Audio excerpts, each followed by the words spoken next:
talking with Dr. Scott Lilienfeld of Emory University. He spoke about Dr. Hervey Cleckley, and he's going to give us some pointers on Dr. Cleckley.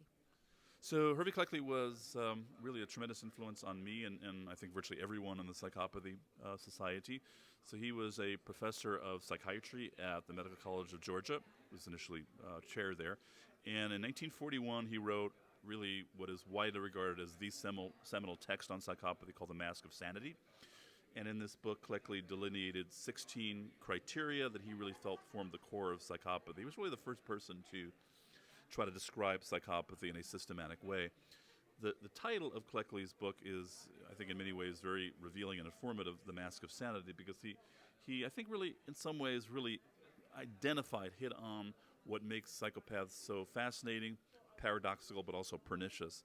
So, according to Cleckley, psychopathic individuals present with a veneer, a mask, hence the mask of his title, of superficially normal functioning. They seem often healthy on the surface, sometimes even healthier than the rest of us, because they're often poised, charming, self-confident, sometimes to the point of being narcissistic.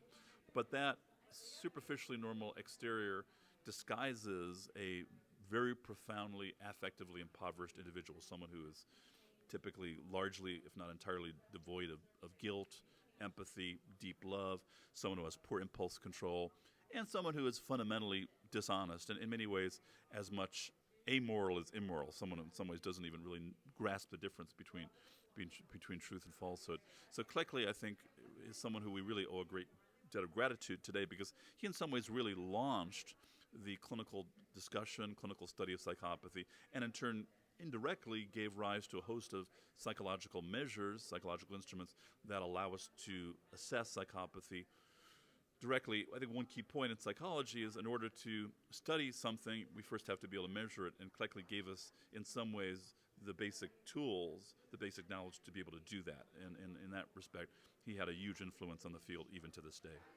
I thank you so very much, Dr. Lilienfeld. It's my pleasure. And have a wonderful day. Thanks so much. Thank you. Thanks.